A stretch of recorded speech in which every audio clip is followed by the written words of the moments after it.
Assalamualaikum warahmatullahi wabarakatuh. Apa kabar? Saya Hersbun Arif dari Forum News Network.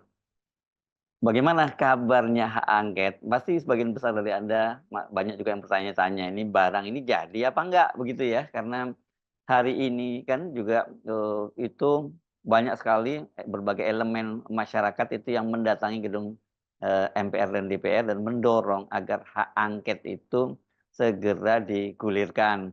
Dan kemudian tentu saja target maksimalnya selain membongkar berbagai kecurangan melalui panitia khusus hak angket, ya ini hak angket pansus kecurangan pemilu, maka, bila itu terbukti dan sebenarnya saya kira gampang banget cari bukti-buktinya itu kalau nanti DPR membuat, pansus ya, itu ya Presiden Jokowi itu harus dimakzulkan dan kemudian, kemenangan bukan kemenangan ya orang belum ditentukan ya, tetapi paslon 02 Prabowo Gibran itu diskualifikasi. Tidak boleh lagi ikut pemilu dan, pemilu itu dilakukan terutama pilpres diulang dan yang maju itu hanya 2 pasang saja, yakni pasangan 01, yakni Anies Baswedan Muhaimin dengan paslon 03, Ganjar Pranowo dan, Mahfud MD. Nah, tetapi selama ini kan banyak sekali narasi yang bermunculan, terutama, dari, berbagai pengamat yang kita bisa identifikasi sebagai pro, pemerintah atau pro 02, juga termasuk sejumlah ahli hukum tata negara yang menyatakan bahwa nggak ini nggak tepat kalau kasus ini, dugaan kecurangan pemilu ini dibawa ke pansus DPR karena, menurut mereka yang tepat itu kalau ada persoalan sengketa pemilu, hasil pemilu, ya itu dibawa ke Mahkamah Konstitusi. Ini akal-akalan dari para pengamat untuk menggiring public opini bahwa, eee, kasus ini sebaiknya dibawa ke Mahkamah Konstitusi. Tapi saya kira sudah jadi pemahaman umum dari pendukung paslon 1 dan pendukung paslon 3, demikian juga partai-partai koalisi di, paslon 1 dan paslon 03 maksud saya ya, mereka pasti, menolak sebenarnya, nggak terlalu bersemangatlah membawa kasus ini ke Mahkamah Konstitusi karena, ya bisa dipastikan bahwa Mahkamah Konstitusi itu, tidak mungkin bersifat independen dan berani ngambil langkah-langkah, dramatis gitu membatalkan hasil pemilu dan kemudian memutuskan pemilu ulang dan kemudian mendiskualifikasi paslon 02 Prabowo Gibran. Nah, bagaimana sebenarnya hak angket itu? Apakah ini jadi digulirkan atau tidak begitu? Karena, ini kan kalau kita menyimak dari, PDIP terutama yang disebut sebagai inisiator karena ini munculnya kan awalnya dari, calon presiden Ganjar Pranowo, itu terkesan kok maju mundur, itu katanya begitu banyak yang menilai. Tapi sesungguhnya tidak bisa disebut maju mundur karena seperti dikatakan oleh Pak Mahfud MD ini, calon wakil presiden dari, paslon 03 yang didukung oleh PDIP dan P3, ya bagaimana mau dimajukan karena sekarang saja DPR kan sedang reses ya, belum ada persidangan. Kalau tidak salah mulai persidangan itu akan dibuka lagi tanggal, kalau hari Senin depan itu hari apa ya, ini berarti tanggal 1, sekarang berarti tanggal 4 dong ya persidangan. Jadi, resesnya baru dibuka, mungkin jadi secara resmi persidangan itu akan dimulai tanggal 5 Maret. Nah dari situ sebenarnya kita bisa menilai ini gembos atau tidak. Nah yang ini, Mahfud MD yang tadinya menyatakan bahwa tidak mau terlibat dalam urusan hak angket karena itu urusan, domestiknya dari partai-partai, menyatakan bahwa hak angket itu, usulan hak angket itu tentu dalam hal ini kapasitas Pak Mahfud mewakili PDIP dan P3 itu makin mengeras bukan makin gembos gitu dan Mahfud MD bahkan mengaku dia diminta untuk memberikan masukan-masukan gitu. Saya kira tepat ini karena bagaimanapun juga Pak Mahfud adalah, ahli hukum tata negara. Cuma, Mahfud tetap dalam posisi yang, posisi awal, standing awal bahwa dia tidak akan terlibat dalam soal hak angket ini karena dia memang bukan anggota parpol. Jadi kata dia kalau dia itu akan memilih sebagai calon wakil presiden, sebagai kandidat calon wakil presiden ini, dia memilih jalur itu untuk mengajukan sengketanya ke Mahkamah Konstitusi. Dan soal ini pun dia optimis katanya di Mahkamah Konstitusi itu bisa dimenangkan. Kenapa? Karena bukti-bukti yang dimiliki tim pemenangan nasional Ganjar Mahfud itu sangat lengkap. Itu kata Pak Mahfud MD. Jadi dia, Pak Mahfud MD menjamin ini akan jalan hak angket itu. Nah, bersama dengan itu juga, nah hari ini, ketika, bersama dengan Anies Baswedan di sebuah acara di Jakarta Utara, eee, Ketua Umum PKB yang juga calon wakil presiden dari, 01, Muhaimin Iskandar memastikan bahwa tim, parpol yakni Nasdem, PKB dan, PKS itu solid untuk tetap mengusung hak angket. Jadi tidak ada perubahan, seperti sikap semula ketika mereka waktu itu bertemu, ketika, Anies, Caimin bertemu dengan Ketua Umum Partai Nasdem Surya Paloh dan Ketua Majelis Syuro PKS Habib, Salim Segaf Al-Jufri. Jadi, mereka tetap akan mengajukan hak angket. Ya kalau kemudian, di situ sudah ada, PKS, ada PKB, ada Nasdem, ada PDIP, apalagi kalau plus, P3 ya udah mantap ini karena, tadinya kan banyak orang yang memperkirakan bahwa, P3 itu mungkin yang akan gembos, itu karena mungkin P3 bisa dibujuk oleh Presiden Jokowi apalagi, Sandiaga Uno yang notabene sekarang masih menjadi menterinya Pak Jokowi, dia menyatakan dia siap untuk bergabung dalam pemerintahan, Prabowo, Gibran. Artinya ya ini membelot, tetapi seperti dikabarkan oleh Romah Hurmuzi ya, ini posisinya apa ya di P3 ini? Dia Ketua Dewan Penasehat kalau nggak salah di P3. Dia sudah berbicara dengan pelaksana Ketua Umum, P3 Mardiono yang menyatakan dia, akan memilih posisi mengarahkan posisi P3 itu berada di kubu oposisi. Kalau P3 berada di kubu oposisi ya dipastikan mereka juga akan bergabung, dalam, partai-partai yang mengajukan hak angket. Tetapi kalau toh misalnya P3 juga tidak bergabung, posisi dari, eee, partai-partai pengusung hak angket ini cukup cukup kuat ya, karena dengan posisi dari bergabungnya PDIP dengan, Nasdem, PKS, dan, PKB saja itu mereka suaranya juga sudah lebih 50%. Tapi sekali lagi kalau P3 yang juga bergabung di situ ya makin mantap, karena yang banyak dicurigai bakal gembos itu adalah, eee anggota legislatif, anggota DPR dari kubu oposisi sekarang yang, kemungkinan besar mereka tidak akan, terpilih lagi atau mereka tidak maju lagi pada, pileg kali ini begitu ya. Dan ini gampang, rumornya macam-macam katanya, ini tentu, namanya rumor ya, saya juga tidak punya bukti yang cukup kuat, tapi rumornya kencang sekali bahwa untuk satu anggota DPR yang bersedia menyeberang, dari oposisi menolak untuk mengajukan hak angket itu disediakan budget sampai 10 miliar. Tapi saya kira kalau 10 miliar untuk anggota, DPR RI sekarang pencalonan anggota DPR RI ya ini cuman balik modal saja ya karena, angka untuk maju sebagai calon anggota legislatif DPR RI itu memang sangat sangat mahal gitu.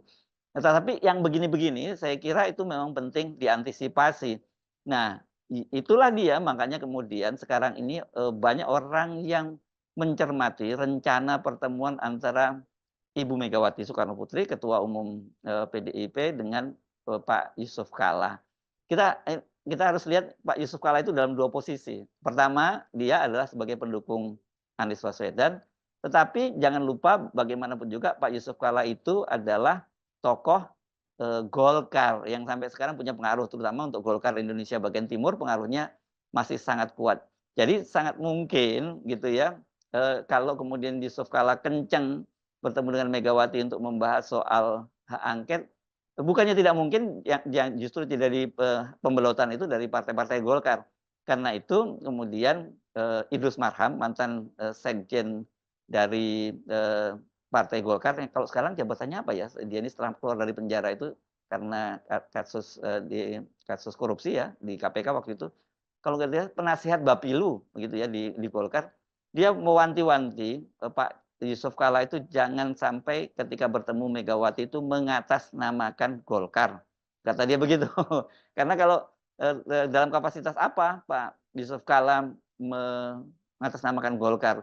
Nah, ini saya kira Pak Yusuf Kalla paham soal itu ya, tanpa mengatasnamakan Golkar pun tapi tetap orang melihat, bagaimanapun juga Pak Yusuf Kalla adalah representasi tokoh Golkar, tokoh senior Golkar terutama untuk Indonesia bagian timur. Jadi kalau Pak Yusuf Kalla kemudian bertemu dengan Ibu Megawati dan kemudian makin solid ini hak angket, ya pantas kalau kubu Golkar juga agak rada khawatir. Begitu juga bukan hanya Golkar, saya kira kubu paslon 02 termasuk kubunya Pak Jokowi itu juga sangat khawatir.